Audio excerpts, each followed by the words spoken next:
She accidentally sent a bikini picture to the Millionaire CEO, and his reaction changed everything. Before we explore all the details of this incredible story, tell us where you're following us from and the time. Subscribe to the channel so you don't miss a thing, and let's embark on this journey together. She knew she shouldn't have been so careless with her phone, but sometimes fate has its own plans. The morning sun filtered through the floor-to-ceiling windows of the 42nd floor, casting geometric shadows across the pristine marble lobby of Dempsey Industries. The building hummed with the quiet efficiency of New York's financial district, where million-dollar decisions were made before most people had their first cup of coffee. Tasha stepped out of the elevator, her heels clicking against the polished floor with practiced confidence. At 28, she carried herself with the poise of someone who had learned to navigate corporate America with grace and determination. Her rich mahogany skin glowed under the office lighting, and her natural hair was styled in a sleek, low bun that perfectly complemented the structured lines of her navy blazer. She was the kind of beautiful that stopped conversations, not flashy, but undeniably striking in her intelligence and quiet strength. "Morning, Tasha," called Marcus, the security guard, tipping his cap with a warm smile. "Good morning, Marcus. How's little Sophia doing with her piano lessons?" "Getting better every day, thanks for asking. That book you recommended really helped." Tasha smiled genuinely. She had that gift, remembering the small details about people that made them feel seen. It was one of the many reasons she excelled as an executive assistant, though she sometimes wondered if people noticed her mind as much as they appreciated her organizational skills. Her phone buzzed as she walked toward her desk, positioned strategically outside the corner office that belonged to Patrick Dempsey, CEO, owner, and the man who had built this empire from a small investment firm his grandfather had left him. The text was from her best friend Riley. "Girl, you have to see this sunset from my trip to Barbados. I'm living my best life over here." Tasha chuckled, remembering her own weekend at Montauk Beach. She had taken a spontaneous trip, something completely unlike her usual plan-to-the-minute lifestyle. The photo she'd snapped of herself in a simple black bikini, laughing as the waves caught her feet, was still saved in her phone. It wasn't provocative, just joyful, natural, the kind of candid shot that captured a rare moment of complete freedom. She settled at her desk, coffee steaming beside her keyboard, and pulled out her phone to respond to Riley. "Wait until you see my beach day. Sometimes us corporate girls need to remember how to have fun too." She scrolled through her photos, found the one from Montauk, and attached it to the message. Her fingers moved quickly. She had 15 minutes before Patrick arrived, and she wanted to clear her personal messages before diving into the day's agenda. She hit send. The phone made that soft whoosh sound, and Tasha set it aside, reaching for her coffee. It was only when the screen lit up again, showing the message confirmation, that her blood turned to ice. Message sent to Patrick Dempsey. "No," she whispered, her coffee mug frozen halfway to her lips. "No, no, no." Her hands shook as she grabbed the phone, staring at the confirmation that made her stomach plummet to somewhere around the building's basement level. The photo, her photo in a bikini, laughing and carefree, had just landed in her boss's inbox. Patrick Dempsey, the man who could fire half the building with a single email, the man whose dating life was constantly speculated about in business magazines, who had been voted one of New York's most eligible bachelors for 3 years running, who never mixed business with personal anything. Tasha's mind raced through damage control scenarios. Delete the message. Impossible, it was already delivered. Pretend it never happened. Also, impossible. Patrick read every message immediately. Quit before he saw it. Her rent was due next week. "Think, Tasha, think," she muttered, pulling up his contact to send a follow-up message. But what could she possibly say? "Sorry, wrong person. Please ignore my beach body." The elevator chimed across the hall. Tasha looked up to see Patrick Dempsey stepping onto the floor, and her heart forgot how to beat properly. At 36, he was the kind of handsome that belonged in magazines. Tall and lean with an athlete's build that his perfectly tailored charcoal suits couldn't quite hide. His dark hair had just enough grey at the temples to suggest wisdom beyond his years, and his green eyes held an intensity that could dissect a business proposal, or apparently make her forget how to breathe. He walked with the quiet confidence of someone who had never doubted his place in the world, never questioned whether he belonged in the rooms where he made decisions that affected thousands of lives. "Good morning, Tasha," he said, his voice carrying that slight gravelly quality she'd noticed after his morning runs in Central Park, a routine she only knew about because she scheduled his calendar around it. "Good morning, Mr. Dempsey," she managed, hoping her voice sounded steadier than she felt. He paused at her desk, and for a terrifying moment, she thought he might mention the photo. Instead, he simply said, "The Morrison contracts need to be reviewed before 10. And cancel my lunch with Henderson. Something more urgent came up." "Of course, anything else?" His eyes lingered on her face for just a second longer than usual, but his expression remained unreadable. "That's all for now." He disappeared into his office, and Tasha exhaled a breath she didn't realize she'd been holding. Maybe he hadn't seen it yet. Maybe there was still time to figure out how to explain, or pray, or possibly relocate to a different continent. 20 minutes passed. 30. Tasha threw herself into work, reorganizing files that didn't need reorganizing, answering emails with unusual enthusiasm. Every time her phone buzzed, her heart performed another gymnastics routine. At 10:47 a.m., Patrick's office door opened. "Tasha, could you step in here for a moment?" Her legs felt like water, but she forced herself to walk steadily into his office. The space was a study in controlled luxury, dark wood, leather chairs, and windows that offered a view of Manhattan that most people only saw in movies. Patrick stood behind his desk, hands in his pockets, looking out at the city skyline. "Close the door, please." Oh God, this was it. This was how her career ended. Not with poor performance or office politics, but with a bikini photo sent to the wrong contact. "I received an interesting message from you this morning," he said, still facing the window.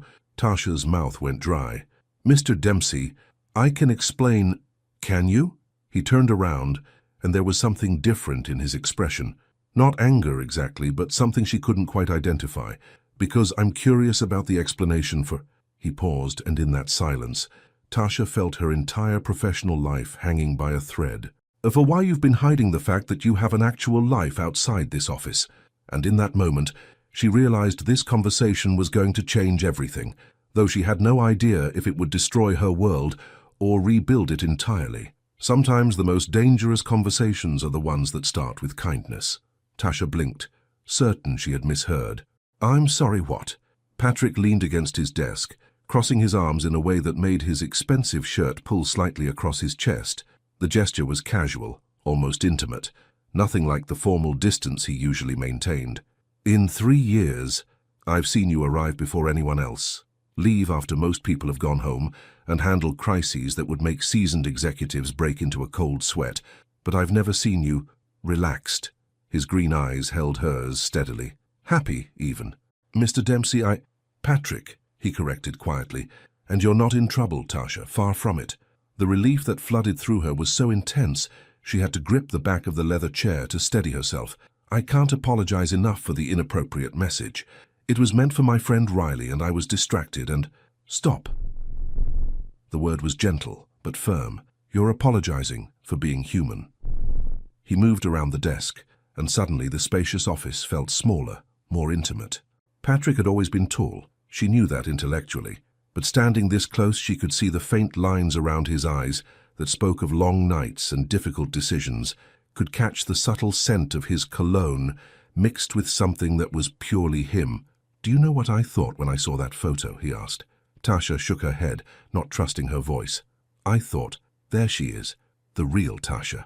Not the polished professional who never lets her guard down, not the woman who apologizes for taking lunch breaks. Just you." Her heart was doing things that definitely weren't covered in the employee handbook. "I don't understand." Patrick was quiet for a long moment, studying her face with an intensity that made her skin warm. "You've worked here for 3 years. In all that time, you've never taken a sick day, never complained about overtime, never asked for anything beyond what you've earned. You handle my schedule better than I do. You remember my mother's birthday when I forget, and you somehow make sure there's always decent coffee in this place. That's my job," she said softly. "No," he shook his head. "Your job is to be my assistant. Everything else, the way you make this place feel less like a corporate machine and more like somewhere people actually want to work, that's just who you are." Tasha felt exposed under his gaze, as if he could see through all the careful layers she'd built around herself. "Patrick, I think we should probably have dinner with me." The words hung in the air between them, impossible to take back or ignore. "I'm sorry," she whispered. "Have dinner with me," he repeated. his voice lower now, more certain. Tonight. We can't. Tasha's mind raced through all the reasons this was a terrible idea. The company has policies about. Screw the policies. The vehemence in his voice startled them both. Patrick ran a hand through his hair, a gesture she'd never seen from him before. It made him look younger, more vulnerable. Do you know how many company dinners I sit through? How many business lunches where I discuss quarterly projections over mediocre food with people who only care about what I can do for them? He stepped closer, and Tasha's breath caught. I want to have dinner with someone who remembers that my coffee order changes when I'm stressed, someone who quietly handled the entire Henderson merger while I was dealing with my father's surgery and never once asked for credit. You knew about that? She asked, surprised. I know a lot of things, Tasha. I know you donate money to Marcus's daughter's school fund every month. I know you stay late, not because you have to, but because you actually care about getting things right. And I know that somewhere beneath all that professionalism is a woman who takes spontaneous beach trips and looks absolutely radiant when she's not trying to be perfect. The sincerity in his voice was devastating. Tasha felt her carefully constructed boundaries beginning to crumble. This is complicated. The best things usually are. Before she could respond, his phone rang, the external line that only rang for emergency calls. Patrick glanced at it, then at her, clearly torn. Take it, she said quickly, grateful for the interruption. We can talk about this later. He hesitated, then answered the call with a crisp, Dempsey. Tasha used the distraction to escape to her desk, her mind spinning. Everything she thought she knew about their professional relationship had just been turned upside down. Patrick Dempsey, the man she'd watched command boardrooms full of powerful men who'd built a billion-dollar company through sheer will and intelligence, had just asked her to dinner. And the terrifying part wasn't that he'd asked. It was how badly she wanted to say yes. Her phone buzzed with a text from Riley. How's the corporate grind today? Still living that assistant life? Tasha stared at the message, then glanced toward Patrick's office, where she could hear him handling whatever crisis had interrupted their conversation. Through the glass wall she could see him in profile, focused, commanding every inch the successful CEO the business world knew him to be. But now she also knew the man who'd noticed her coffee donations, who'd paid attention to her work on the Henderson merger, who thought she looked radiant when she stopped trying to be perfect. She typed back to Riley, Something tells me today is going to be very different from usual. The office door opened, and Patrick emerged, slipping his phone into his pocket. His eyes found hers immediately. Crisis averted, he said, approaching her desk. Where were we? Patrick, she began, but he held up a hand. 7 o'clock, Maria on Central Park South. Not a business dinner, a real one. Just think about it, okay? He walked toward the elevator without waiting for an answer, leaving Tasha staring after him with her world completely off its axis. And as she watched him disappear behind the closing elevator doors, she realized she'd already made her decision, even if she wasn't ready to admit it yet. Some choices feel impossible until you realize you've already made them. Tasha stared at her reflection in the restroom mirror, gripping the marble countertop until her knuckles went pale. The afternoon had crawled by in a haze of routine tasks that felt anything but routine when your boss had just upended your entire understanding of your relationship.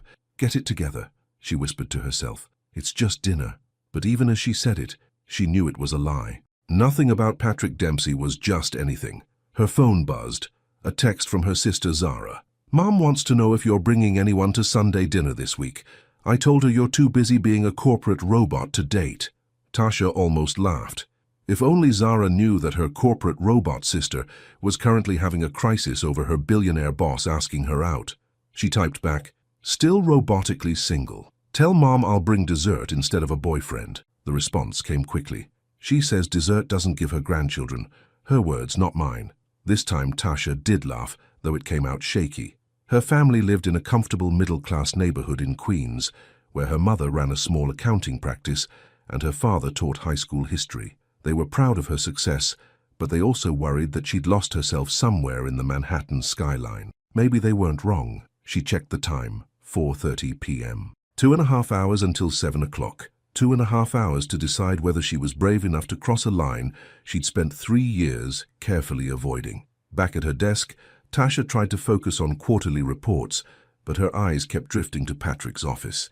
He was on a conference call, gesturing animatedly as he spoke to someone on his headset. She'd seen him like this hundreds of times, but now she noticed things she'd trained herself to ignore. The way his jaw tensed when he was concentrating, how he loosened his tie when a call ran long, the rare smile that transformed his entire face when a deal went well. "Earth to Tasha," came a voice behind her. She turned to find Devon, one of the junior analysts, holding a stack of files with an amused expression. For 24, Devon was smart, funny, and had been trying to ask her out for months with the persistence of someone who genuinely believed she'd eventually say yes. "Sorry, just reviewing these Morrison documents," she said, gesturing vaguely at her computer screen. "Uh-huh." Devon perched on the edge of her desk with the casual confidence of someone who'd never doubted his place in the world. "You know, you've been staring at that same page for like 10 minutes. Everything okay?" "Fine. Just tired." "Well, maybe you need to get out more. Speaking of which, and I know you're going to say no, but I'm contractually obligated to ask, there's this new jazz club in Brooklyn. Great music, amazing food, and I promise I won't talk about work all night." Tasha looked at Devon, really looked at him. He was attractive in an easy, uncomplicated way. Dating him would be simple, safe, normal. Her mother would love him. There would be no power dynamics, no company policies to navigate, no risk of losing everything she'd worked for. "Devon, I know. You don't date co-workers. But technically I'm not in your department, so—" "It's not about departments," she interrupted gently. "It's just complicated right now." Something in her tone must have gotten through to him, because his playful expression shifted to concern. "Hey, you sure you're okay? You seem different today." Before she could answer, Patrick's office door opened. He emerged, still talking on his headset, but his eyes immediately found her desk, and Devon sitting on it. The temperature in the room seemed to drop 10 degrees. Patrick finished his call with a curt, "We'll discuss this tomorrow," and removed his headset. His gaze shifted between Tasha and Devon with an intensity that made her stomach flutter. "Devon," Patrick said, his voice perfectly professional, but somehow carrying an edge. "Don't you have the Hartwell projections to finish?" "Yes, sir. Just delivering these files to Tasha." Devon stood quickly, suddenly looking much younger than his 24 years. "I'll get right on those projections." He practically fled toward the elevator. Patrick approached her desk with measured steps, his hands in his pockets. "Friend of yours?"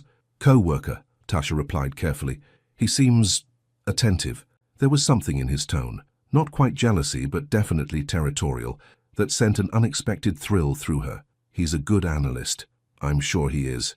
Patrick's eyes held hers. "Have you thought about tonight?" The question hung between them, loaded with possibility and risk. Tasha was acutely aware that the office was still bustling around them, that anyone could overhear, that this conversation was already too intimate for their professional setting. "Yes," she admitted quietly. "And?" She looked up at him, this man who'd somehow seen through all her carefully constructed walls, who'd noticed things about her that she thought she'd hidden, who was offering her something she hadn't even realized she wanted. "I don't know how to do this," she said honestly. "I've spent 3 years keeping everything separate. Professional is professional, personal is personal. I don't know how to blur those lines." Patrick's expression softened. "Maybe that's exactly why you should try. And if it goes badly, if this ruins everything, then we'll deal with it together." He paused, then added more quietly, "But what if it doesn't go badly? What if it goes perfectly?" The hope in his voice was devastating. Tasha felt the last of her resistance crumbling. "Maria, 7 o'clock, she said, her voice barely above a whisper. The smile that spread across Patrick's face was like sunrise after a long night. "I'll pick you up." "No," she said quickly. "I'll meet you there. I need to do this my way." "Of course." He nodded, understanding without explanation. "Tasha?" "Yeah?" "For what it's worth, I think you're braver than you give yourself credit for." As he walked back to his office, Tasha realized her hands were shaking. She'd just agreed to have dinner with Patrick Dempsey. Not her boss, not the CEO, Patrick, the man who'd been watching her as carefully as she'd been watching him, who'd seen past her professional facade to something real underneath. Her phone buzzed with another text from Zara. "Change of plans. Mum's making your favorite pasta tonight. Family dinner at 6. Tasha stared at the message, then glanced toward Patrick's office, where he was already back to work, completely focused and controlled. She typed back, "Can't make it tonight. I have a meeting. A meeting on Friday night." "Tasha, you seriously need to get a life." And for the first time in 3 years, she realized she was about to do exactly that. The hardest part about taking a leap isn't the falling. It's the moment before you jump. Tasha's apartment in Brooklyn Heights was a study in controlled chaos. Clothes were scattered across her bed, rejected outfits forming small mountains of indecision. She'd tried on everything from conservative business casual to a cocktail dress that felt too much like she was trying too hard. "This is ridiculous," she muttered, holding up a simple black dress. Elegant but not flashy, professional but not cold. It's just dinner. But her reflection in the bedroom mirror told a different story. Her dark eyes were bright with nervous excitement, and there was a flush to her cheeks that had nothing to do with the apartment's heating. She looked like a woman preparing for something that could change everything. Her phone rang, and Riley's name lit up the screen. "Please tell me you're calling with a fashion emergency and not another sunset photo," Tasha answered, pinning the phone between her ear and shoulder as she stepped into the dress. "Girl, you sound weird. What's going on?" Tasha hesitated. Riley had been her best friend since college, but explaining her current situation felt surreal even to herself. "I have a date." "What?" Riley's shriek was loud enough that Tasha had to hold the phone away from her ear. "When? Who? How did this happen? And why am I just hearing about this now? It's complicated." "Complicated how? Is he married? Criminal? Related to you?" "He's my boss." The silence on the other end was deafening. "Riley? I'm sorry. Did you just say your boss, Patrick Dempsey, the billionaire ice king who barely speaks to humans?" Tasha winced at the description, though she understood why Riley saw him that way. Patrick's public persona was all sharp suits and sharper business decisions. "He's not an ice king, he's just private." "Tasha Marie, you have lost your mind. This is the same man you've complained about working for because he expects perfection 24/7. "I never complained about working for him," Tasha protested, checking her reflection one more time. The dress hugged her curves without being too revealing, and she'd left her hair down in loose waves that framed her face naturally. "You literally called me last month ranting about how he made you redo the Morrison proposal 3 times because he didn't like the font." "That wasn't ranting, that was venting. And he was right about the font. It was too casual for a $50 million deal." Riley groaned. "You're defending him. Oh, honey, you're in deeper than I thought." Tasha sank onto her bed, suddenly feeling the weight of what she was about to do. "What if I'm making a huge mistake? What if this ruins everything I've worked for?" "Hey," Riley's voice softened. "When's the last time you did something just because you wanted to? Not because it was smart or safe or the right career move, but because it made your heart race a little." Tasha thought about it. "Honestly? Probably that beach trip last weekend." "Exactly. And look how that turned out. It got you a date with a billionaire." Despite her nerves, Tasha laughed. "That's not exactly how it happened. Details, shumdetails. The point is, maybe it's time to stop planning every move 5 steps ahead and just see what happens." 20 minutes later, Tasha stood outside Maria, watching well-dressed couples disappear through the restaurant's elegant entrance. The evening air carried the scent of autumn, crisp leaves and the promise of change. Manhattan's energy hummed around her, but she felt suspended in a moment of perfect uncertainty. Her phone buzzed with a text from Patrick. "I'm at the bar, take your time." The simple message steadied her nerves. He wasn't pressuring her, wasn't assuming anything, just letting her know he was there when she was ready. She walked through the entrance, her heels clicking against the polished floor. The restaurant was everything she'd expected: understated luxury, soft lighting, the kind of place where million-dollar deals were sealed over wine that cost more than her monthly rent. Patrick stood at the bar, and Tasha's breath caught. Gone was the formal business attire she was used to seeing him in. Instead, he wore dark jeans that fit him perfectly, and a navy button-down with the sleeves rolled up to his forearms. He looked relaxed, approachable, devastatingly handsome in a way that had nothing to do with power, and everything to do with the man underneath the CEO facade. He turned as she approached, and the smile that lit up his face made her stomach flip. "So you came," he said softly, standing to greet her. "Did you think I wouldn't?" "I hoped you would, but I wouldn't have blamed you if you'd changed your mind." The hostess approached before Tasha could respond. "Mr. Dempsey, your table is ready." They were led to a corner table with floor-to-ceiling windows overlooking Central Park. The view was spectacular, but Tasha found herself more interested in watching Patrick navigate the restaurant. He was polite to the staff without being condescending, confident without being arrogant. She'd seen him in boardrooms commanding attention, but this was different, more natural, more real. "This is beautiful," she said, settling into her chair. "I thought you might like it. You mentioned once that you used to run in Central Park on weekends." "You remember that?" The conversation had been months ago, a casual comment she'd made while scheduling his morning meetings. "I remember most things you tell me, Tasha." His green eyes held hers across the table. "The question is, what else don't I know about you?" The waiter appeared with wine menus, and Patrick ordered a bottle of something Italian that Tasha had never heard of. As they waited, she found herself really looking at him, not as her boss, but as Patrick. There were laugh lines around his eyes she'd never noticed, and when he smiled, there was a boyish quality that made him seem younger than his 36 years. "This is strange," she admitted. "Good strange or bad strange? I'm not sure yet." She paused as the wine arrived, waiting until they were alone again. "I keep expecting you to start talking about quarterly projections or the Henderson merger." Patrick laughed, a rich sound that sent warmth through her chest. "No business talk tonight. I want to know about the woman who takes spontaneous beach trips and looks like she's discovered something wonderful. It wasn't that spontaneous. I planned it for weeks, but you went alone. That takes courage. Or desperation for some time away from spreadsheets. Maybe both." He raised his wine glass. "To beach trips and beautiful mistakes." Tasha felt heat rise in her cheeks as she clinked her glass against his. "To taking chances, I suppose." And as the wine warmed her from the inside, and Patrick's genuine laughter filled the space between them, she began to understand that some risks were worth taking, even if you couldn't see where they would lead. The most intimate moments happen when we stop pretending to be perfect. 2 hours later, their dinner plates had been cleared, but neither Patrick nor Tasha seemed eager to leave.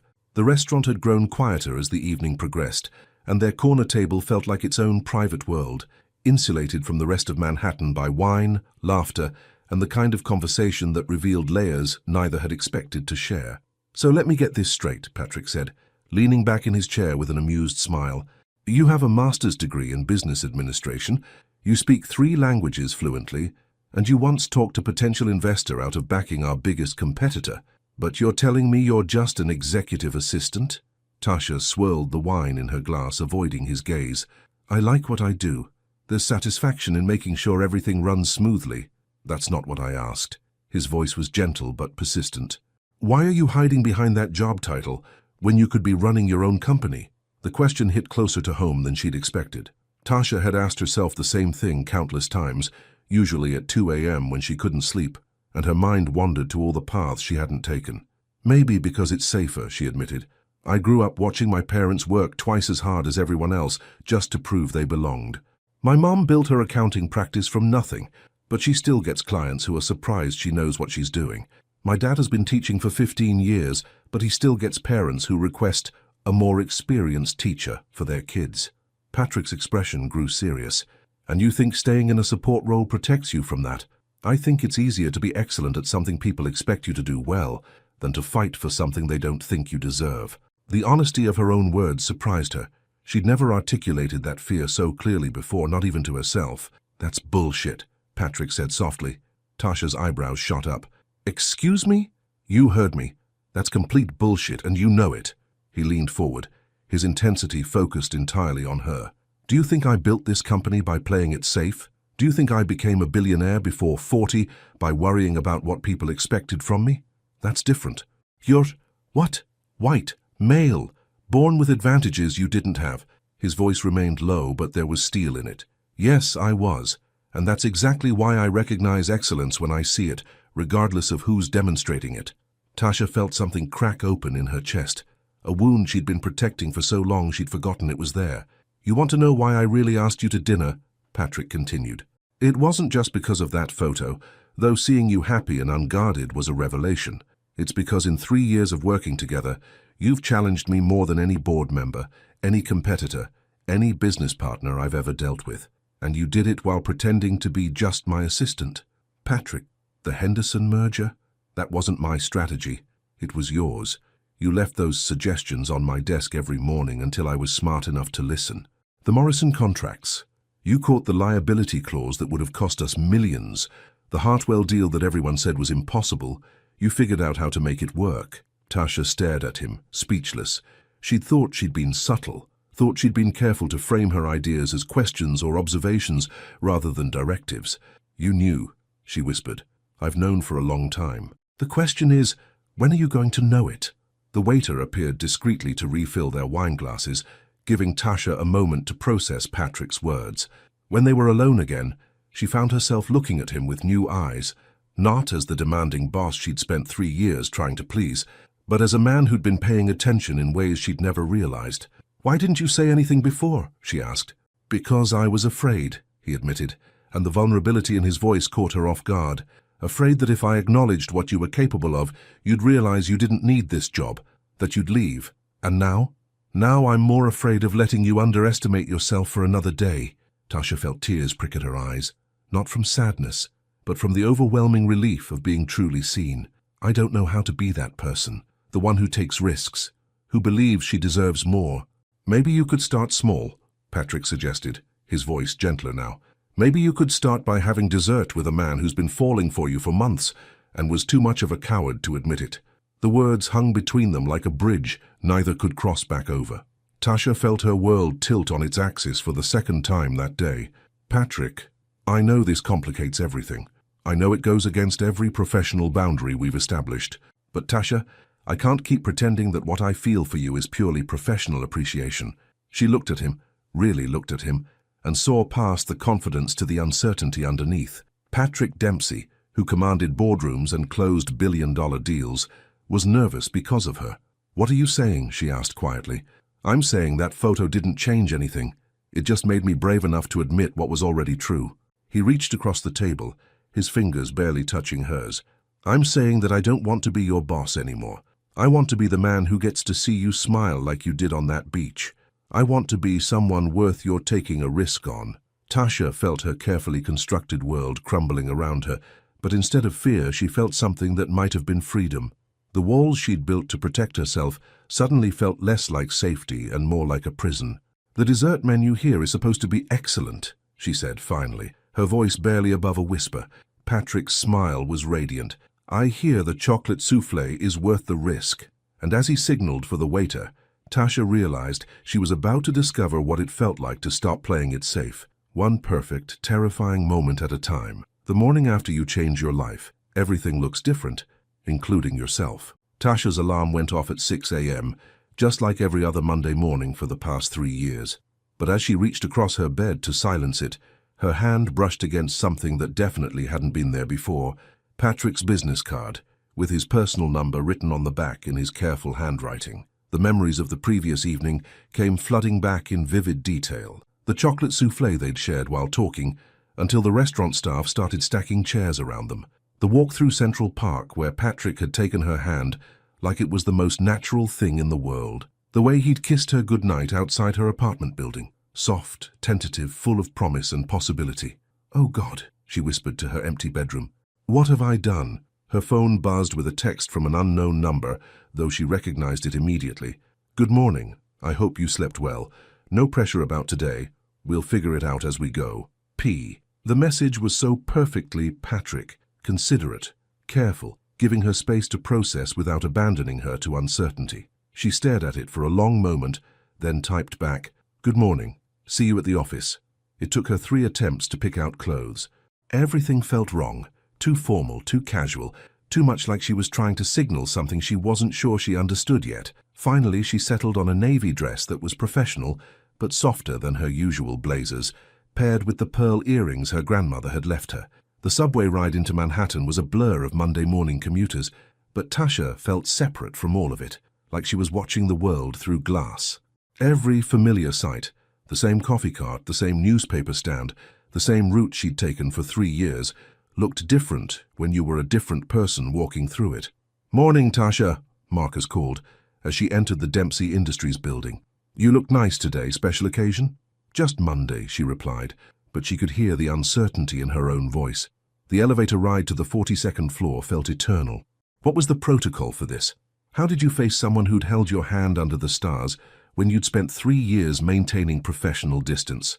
The office was already buzzing with its usual Monday energy. Jennifer from marketing was arguing with someone on the phone about campaign budgets. Thomas from legal was speed-walking toward the conference room with an armload of contracts. Everything was exactly as it had always been, except for the fundamental shift in Tasha's universe. Patrick's office was dark. He usually arrived by 7:30, but it was only 7:15. Tasha settled at her desk and tried to focus on his calendar for the day. Board meeting at 9. Lunch with potential investors at noon. Conference call with the London office at 3. All normal, all routine. Nothing that acknowledged the earthquake that had happened between them. At exactly 7:28, the elevator chimed, and Patrick stepped onto the floor. Tasha's heart performed its new favorite gymnastics routine as she watched him approach. He looked exactly as he always did. Perfectly tailored grey suit, crisp white shirt, dark hair slightly tousled from his morning run. But when his eyes met hers, there was something different there. Warmer, more intimate. "Good morning, Tasha," he said, his voice carrying the same professional tone he'd always used. "Good morning, Mr. Dempsey," she replied automatically, then immediately felt foolish. After last night, Mr. Dempsey felt like a costume that no longer fit. He paused at her desk, and for a moment she thought he might say something about the previous evening. Instead, he simply asked, "Coffee?" It was their routine. She always had his coffee ready by 7:30, but something in his tone made it sound less like a request and more like an invitation. "Of course," she said, standing to retrieve it from the small kitchen area.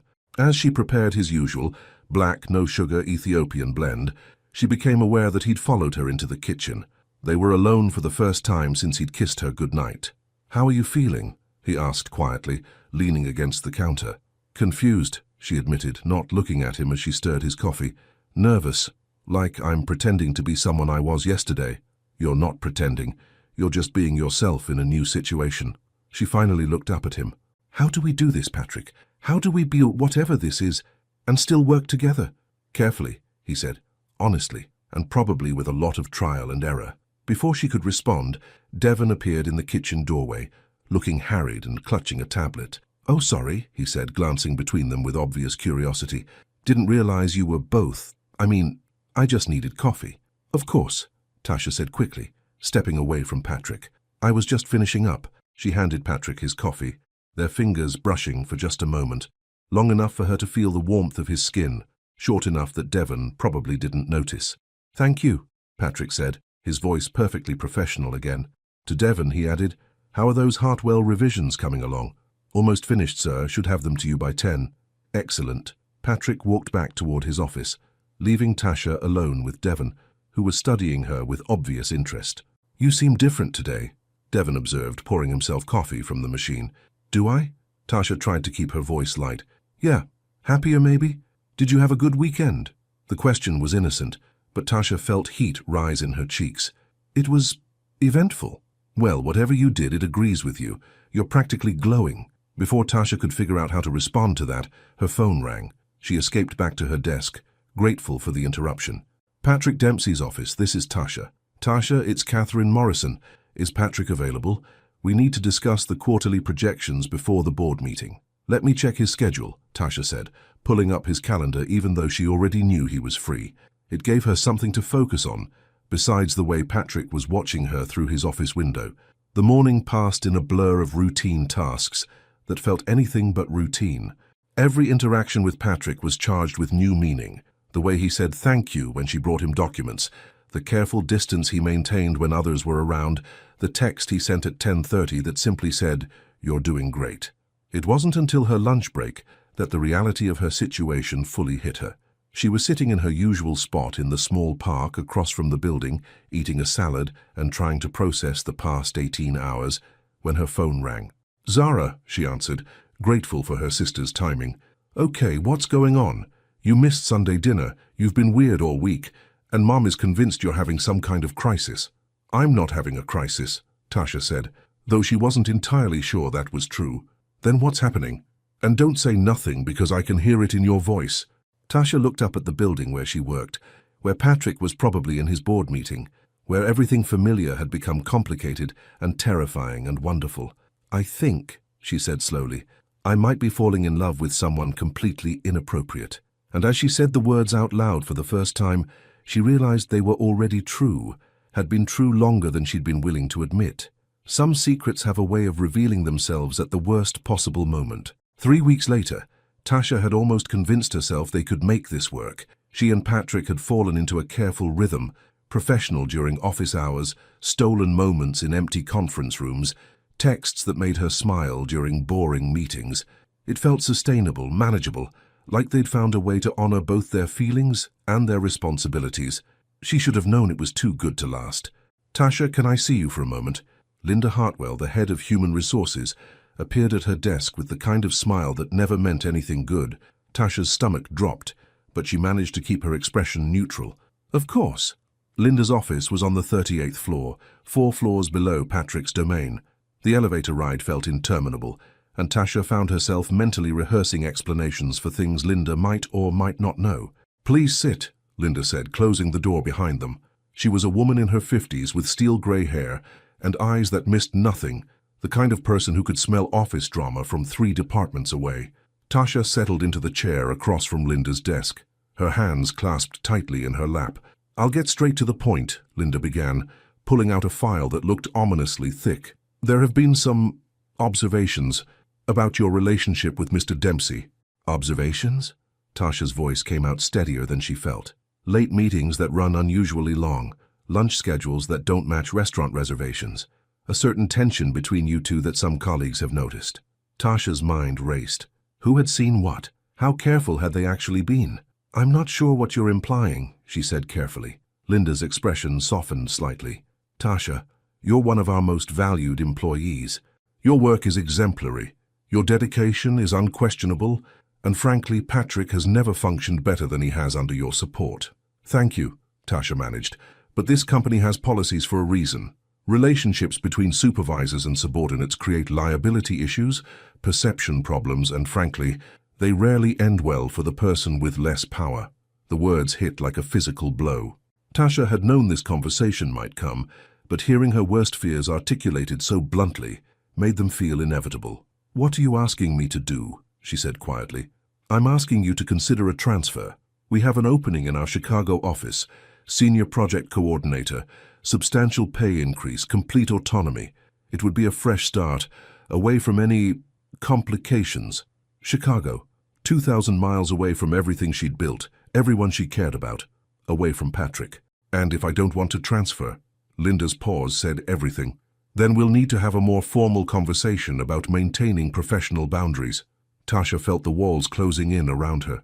"Can I think about it?" "Of course. But Tasha, don't think too long. These situations have a way of resolving themselves, and it's usually better for everyone if the resolution is proactive rather than reactive." The elevator ride back to the 42nd floor was a blur. Tasha's hands were shaking as she sat down at her desk, trying to process what had just happened. Through Patrick's office window, she could see him on a conference call, animated and focused. He caught her eye and smiled, the small, private smile that had become her favorite thing about their new normal. Her phone buzzed with a text from him. "Dinner tonight? I have something I want to discuss with you." Under normal circumstances, the message would have filled her with anticipation.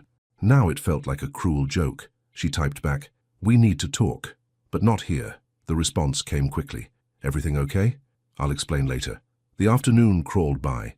Tasha threw herself into work, organizing files with unnecessary precision, responding to emails with robotic efficiency, anything to avoid thinking about the choice Linda had laid out for her. At 6 o'clock, Patrick emerged from his office. The floor was mostly empty, just a few dedicated workaholics and the cleaning crew. "Ready to go?" he asked, approaching her desk. "Patrick," she began, then stopped. "How did you tell someone you were falling in love with that it might all be over?" "Hey." His voice was gentle, concerned. "What's wrong?" "Not here," she said quickly, glancing around the office. "Can we go somewhere private?" 20 minutes later, they were sitting in Patrick's car in the parking garage beneath the building. The concrete walls felt appropriately tomb-like for the conversation Tasha was about to have. "Linda Hartwell called me into her office today," she began without preamble. Patrick's jaw tightened. "What did she say?" "Someone's been watching us, talking. She offered me a transfer to Chicago." "Absolutely not." The vehemence in his voice surprised her. "Patrick, you don't understand. This isn't a request. It's a warning. Either I transfer, or they start a formal investigation into our relationship. Then we'll handle an investigation. I own this company, Tasha. I make the rules." "No, you don't." Her voice was sharper than she'd intended. "You can't just decide the rules don't apply to us because you're the CEO. That's exactly the kind of thinking that makes people talk." Patrick was quiet for a long moment, his hands gripping the steering wheel. "So, what are you saying?" "I'm saying maybe Linda is right. Maybe this was a mistake." The words tasted like ash in her mouth, but Tasha forced herself to say them. Someone had to be practical, and Patrick's protective instincts were clouding his judgment. "You don't mean that, don't I?" She turned to face him fully. "3 weeks ago I was excellent at my job, I was respected, I was building something meaningful. Now I'm the subject of office gossip and HR meetings. Because you're with me, yes." The admission hung between them like a confession. "Because I'm with you." Patrick's expression was stricken. "Tasha, I never wanted—" "I know you didn't, but that doesn't change where we are." They sat in silence, the weight of unspoken possibilities pressing down on them. Finally, Patrick spoke. "What if I promoted you, made you a vice president, eliminated the supervisor-subordinate issue? You think that would look better? The boss's girlfriend getting a mysterious promotion? You'd earn it. You've been doing VP-level work for months. That's not the point, and you know it." Another silence. Tasha could hear her own heartbeat in the enclosed space of the car. "So, what do we do?" Patrick asked quietly. Tasha closed her eyes, feeling the weight of a decision she wasn't ready to make. "I don't know. The dinner I wanted to take you to tonight," Patrick said suddenly. "It wasn't just dinner. I had something I wanted to ask you. Something important." Her eyes snapped open. "Patrick, don't— I love you." The words came out in a rush, desperate and honest. "I know it's complicated, I know it's messy, but I love you, Tasha, and I was going to ask you to move in with me." And as his words hung in the air between them, Tasha realized that some complications don't have easy solutions. They only have choices that change everything. Love doesn't always conquer all. Sometimes it just makes the stakes higher. Tasha stared at Patrick across the dim interior of his car, his confession hanging between them like a bridge she wasn't sure she was brave enough to cross. The parking garage felt airless, the concrete walls pressing in on all sides. "You love me," she repeated quietly, testing the words. "Yes." His voice was steady now, certain. "I love the way you remember everyone's birthday. I love how you bite your lip when you're concentrating. I love that you see solutions where everyone else sees problems. I love you, Tasha." Tears pricked at her eyes, not from joy, but from the cruel timing of it all. "This is the worst possible moment for you to tell me that, or the most important moment." Patrick reached for her hand and she let him take it. "Because I need you to know that this isn't just about convenience or attraction or some executive having a midlife crisis. This is about the woman I want to build a life with." "Patrick," she started, but he pressed on. "Move in with me. Not because of the office politics, not because we're trying to prove something, but because I can't imagine coming home to anyone else." The proposal was everything she'd dreamed of and everything she couldn't accept, all wrapped up in Patrick's earnest green eyes and the scent of his cologne in the enclosed space. "I can't," she whispered. "Why not?" "Because you're asking me to choose between loving you and respecting myself." The words came out harsher than she'd intended, but they were true. "You want me to move in with you while I'm facing a forced transfer because we couldn't keep our relationship professional? While people are already saying I've slept my way into your good graces?" Patrick's face darkened. "Who said that? It doesn't matter who said it. What matters is that it's being said." Tasha pulled her hand free, immediately missing the warmth of his touch. "And the longer this goes on, the worse it's going to get. So we make it public. We tell everyone we're together. Deal with the consequences honestly. Easy for you to say. You're the CEO. In the worst-case scenario, you face some board scrutiny and move on. I become the cautionary tale they tell at HR seminars." The silence that followed was deafening. Patrick stared out the windshield, his jaw working as he processed her words. "You think I don't understand what this costs you," he said finally. "I think you understand intellectually, but you don't feel it. You've never had to worry about whether people respect your professional accomplishments or assume you earned them on your back." The crude language made Patrick flinch, which was exactly what Tasha had intended. She needed him to understand the stakes, even if it hurt. "So what are you saying?" he asked. "That this was all a mistake? That we should just pretend the last month never happened?" "I'm saying maybe we moved too fast. Maybe we should have thought this through before we let it get this far. Tasha, look at me." His voice was gentle but insistent. When she met his eyes, she saw pain there, but also determination. "Do you love me?" The question was a trap and a lifeline all at once. Tasha felt the truth of it in every cell of her body, the way her heart raced when he walked into a room, the way his laugh could turn her worst day around, the way she'd started planning her future with him in it, without even realizing it. "Yes," she admitted, the word barely audible. "God help me. Yes. Then we'll figure the rest out. Together." What if we can't? What if loving you ruins everything I've worked for? Patrick was quiet for a long moment, and when he spoke, his voice was different, older, sadder. Then, I'll let you go. The words hit her like a physical blow. What? If staying with me means destroying your career, your reputation, everything you've built, then I'll step back. I'll recommend you for the Chicago position myself if that's what it takes. Patrick, no, I love you too much to be the thing that holds you back. His smile was heartbreaking. Even if it kills me to watch you leave. Tasha felt something crack inside her chest. This was what love looked like. Not the grand gestures or romantic dinners, but this quiet willingness to sacrifice everything for someone else's happiness. There has to be another way, she said desperately. Maybe there is, but if there isn't, I need you to know that I'll understand. Whatever you decide, I'll respect it. Her phone buzzed, cutting through the intensity of the moment. A text from Linda Hartwell. Need your decision by tomorrow morning. Sorry for the pressure, but the situation is becoming untenable. Patrick saw her expression change as she read the message. What is it? 24 hours. She wants my answer by tomorrow morning. They sat in silence, the weight of the deadline settling over them like a shroud. Everything they'd built together, all the careful moments, the growing intimacy, the fragile hope for a future, had been reduced to a corporate ultimatum. I should go, Tasha said finally. I need time to think. Patrick nodded, though she could see it cost him. I'll drive you home. No, I need some space. I'll take the subway. She reached for the door handle, but Patrick's voice stopped her. Tasha, whatever you decide, these last few weeks have been the happiest of my life. She turned back to look at him one last time. This man who'd seen her truly, who'd challenged her to want more, who was willing to lose everything rather than force her to compromise herself. Mine too, she whispered, then fled before she could change her mind. The subway ride back to Brooklyn was a blur of tears and fluorescent lights.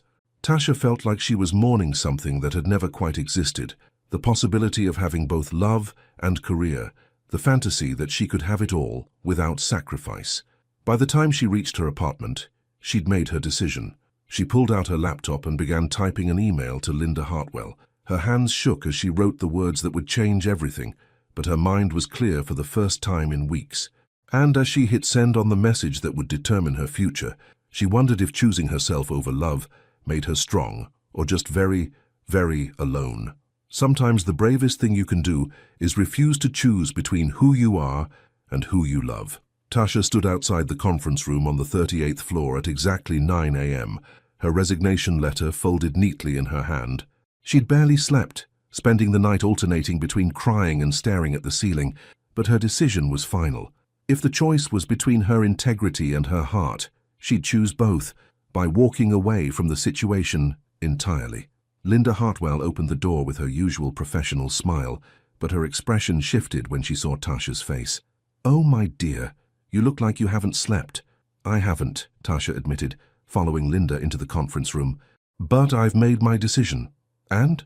Tasha took a deep breath, preparing to hand over the letter that would end everything, her job, her career at Dempsey Industries, any chance of a future with Patrick. The conference room door burst open, and Patrick strode in like a man on a mission.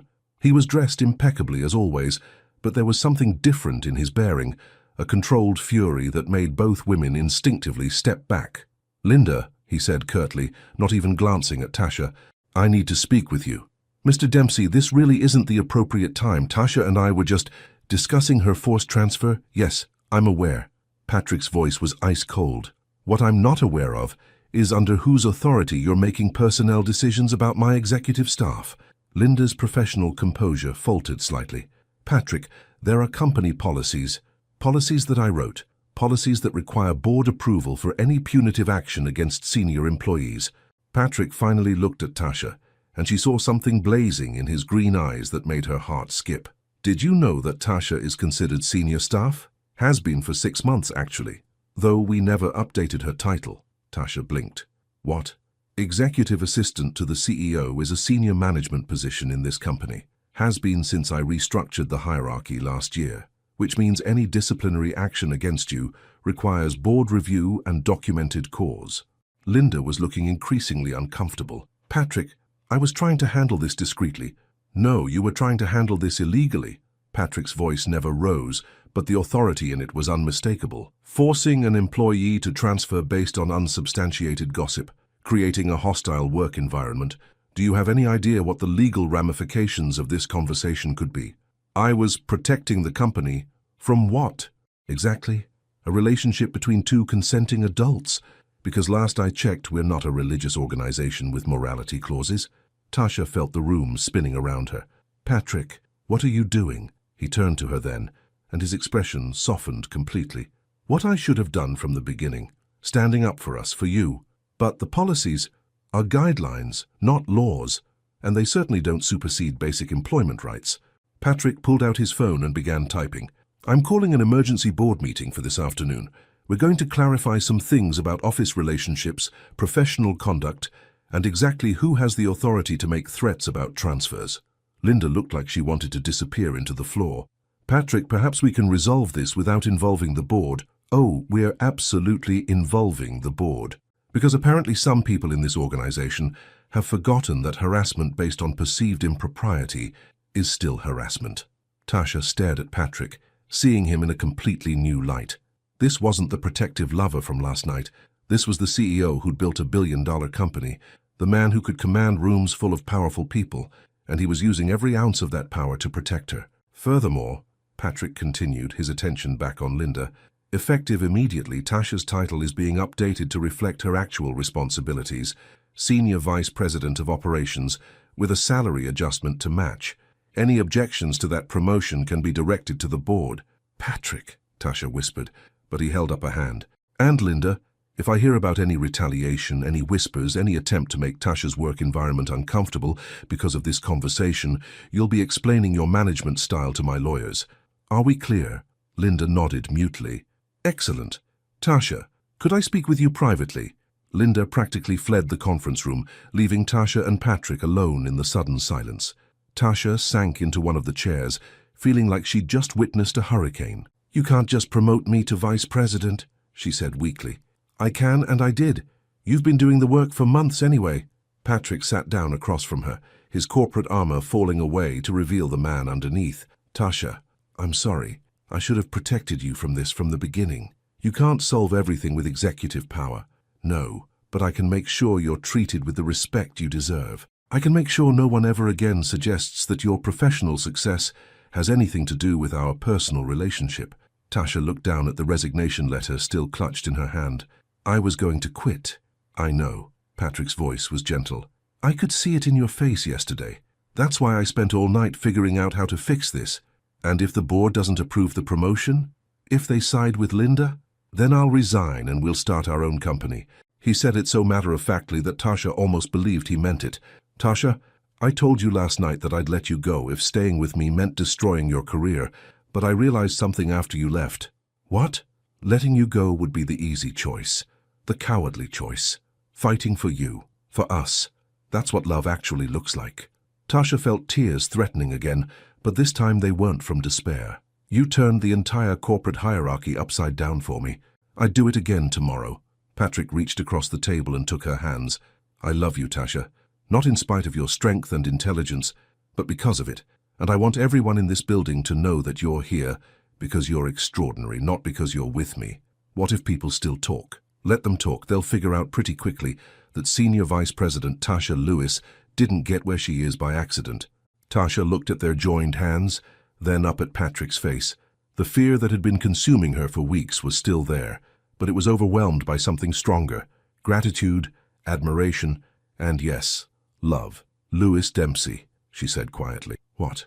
If I'm going to be a vice president, I want to do it right. Tasha Lewis Dempsey. Patrick's smile could have powered the entire Manhattan grid. Is that a yes to moving in together? Because I believe that was still on the table. That's a yes to everything, Tasha said, finally allowing herself to believe that she could have both, the career she'd earned and the love she'd never expected to find. And as Patrick kissed her in that conference room, where she'd almost lost everything, Tasha realized that sometimes the best choices aren't about picking sides. They're about refusing to accept that you have to. The best love stories don't end with happily ever after. They begin there. 6 months later, Tasha stood in Patrick's penthouse apartment, their penthouse apartment now, staring out at the Manhattan skyline as the sun set behind Central Park. The view still took her breath away, but it was no longer the view of someone looking in from the outside. This was home. "You're going to be late for your own celebration dinner," Patrick called from the bedroom, his voice carrying that mix of amusement and affection that had become the soundtrack to her new life. "I'm ready," she called back, though she made no move to leave her spot by the window. Tonight was supposed to be about celebrating her first successful quarter as Senior VP of Operations, but Tasha found herself thinking about everything that had led to this moment. The board meeting 6 months ago had been a bloodbath, in the best possible way. Patrick hadn't just defended their relationship. He'd presented a comprehensive review of company policies that resulted in a complete overhaul of HR procedures. Linda Hartwell had been quietly reassigned to a different division, and Tasha's promotion had been approved unanimously. More importantly, she'd proven herself in the role beyond anyone's expectations, even her own. The Morrison account had expanded by 40% under her management.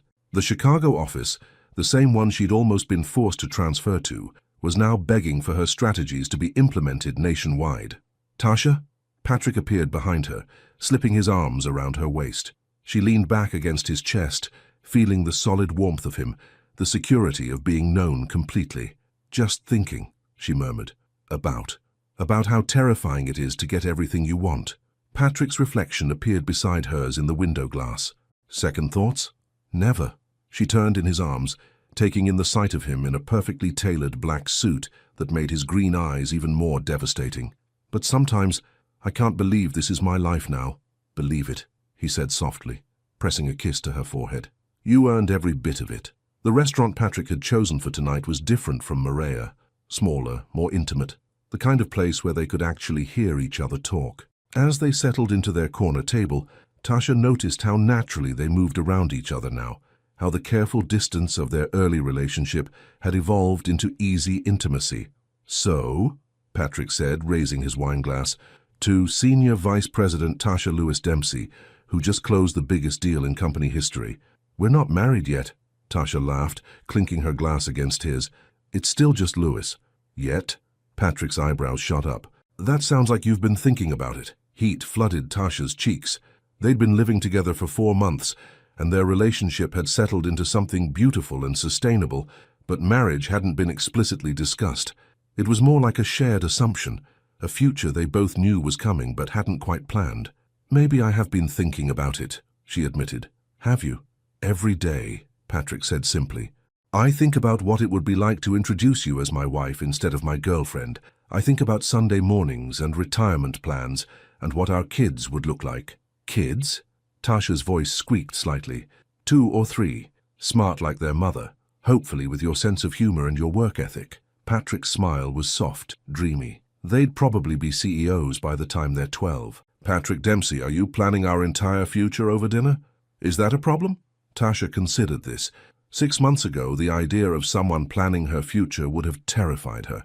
She'd spent her entire adult life carefully controlling every variable, every decision, but with Patrick, the future felt less like something to be managed and more like something to be excited about. "No," she said finally, "it's not a problem." "Good, because I have something I want to ask you." Patrick stood up from the table, and Tasha's heart stopped completely. This wasn't happening. Not here, not now, not... "Tasha," he said, dropping to one knee beside her chair. The entire restaurant seemed to go silent, though that might have been the blood rushing in her ears. "I know this isn't the most original proposal location, and I know we've only been together officially for 6 months, but..." He pulled out a small velvet box, and Tasha felt tears spring to her eyes. "I've been in love with you for so much longer than that. I've been in love with your mind, your kindness, your strength, the way you make everything better just by being there. You've made me a better man, a better leader, a better person." "Patrick," she whispered, but he wasn't finished. "I know you don't need me to take care of you. You're perfectly capable of taking care of yourself. But I want to be the person who gets to celebrate your victories, who holds you when things get hard, who builds something amazing with you." He opened the box, revealing a ring that was absolutely perfect, elegant, but not ostentatious, classic, but uniquely beautiful. Just like everything else about Patrick, it showed how carefully he'd been paying attention. "Tasha Lewis, will you marry me?" The question hung in the air between them, loaded with possibility and promise. Tasha looked down at Patrick, this man who'd seen her truly from the beginning, who'd fought for her when she couldn't fight for herself, who'd helped her believe she deserved everything she'd worked for. "Yes," she said, laughing through her tears. Yes, of course, yes. The kiss that followed was witnessed by a restaurant full of strangers who burst into spontaneous applause, but Tasha barely noticed. All she could focus on was Patrick's hands, shaking slightly as he slipped the ring onto her finger, the way he looked at her like she'd just given him the world. Later, as they walked through Central Park under the stars, Tasha's new ring catching the light from the street lamps, she thought about the photo that had started everything, that spontaneous moment of joy on a beach that had led to a mistaken text, that had led to everything that mattered most. Regrets? Patrick asked, as if reading her thoughts. About what? About accidentally sending that photo to your boss instead of your best friend. Tasha laughed, remembering the panic she'd felt that morning in the office. It seemed like a lifetime ago. No regrets, she said, squeezing his hand. Best mistake I ever made. The best things usually start with mistakes, don't they? Or with being brave enough to see mistakes as opportunities. Patrick stopped walking and pulled her close, right there in the middle of the path where they could see the city lights reflected in the reservoir. I love you, future Mrs. Dempsey. I love you too, future Mr. Lewis Dempsey. And as they kissed under the New York sky, both of them understood that some stories don't end with the wedding proposal. They begin there, with two people who chose to build something beautiful from a single moment of unexpected courage. 2 years later, the beach house in the Hamptons was everything Tasha had never known she wanted.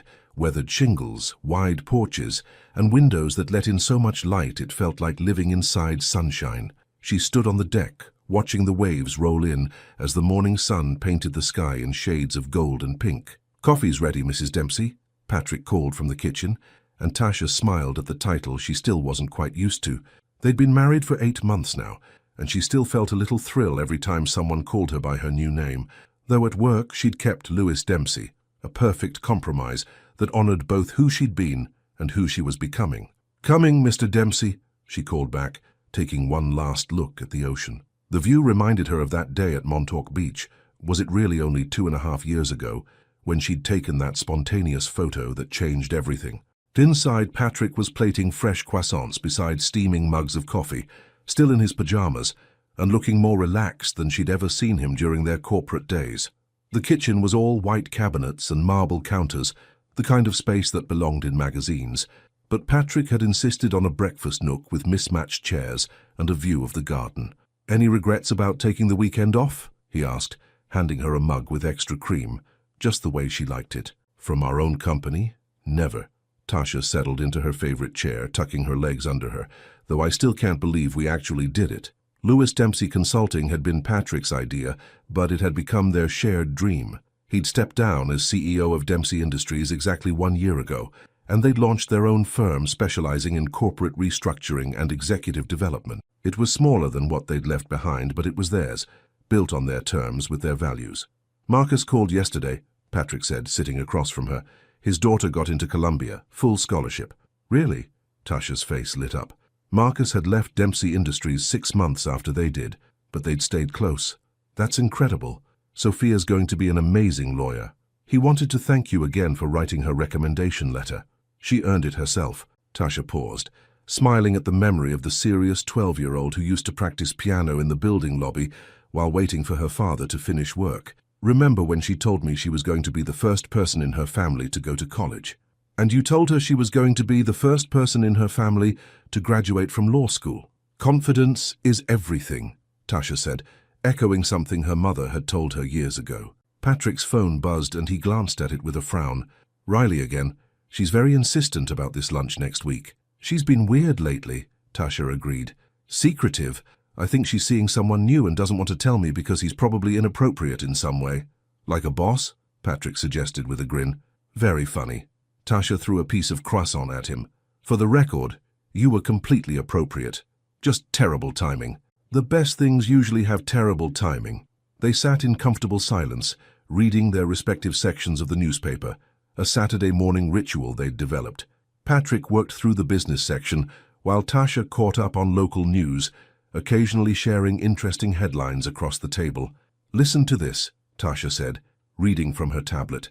Local woman starts foundation to support professional development for women of color. So she's only 26 and already raised $2 million. Sounds like someone you'd want to meet. Already sent her an email. Coffee meeting Tuesday. Tasha looked up at Patrick over her tablet. What? We could use someone like her on our advisory board.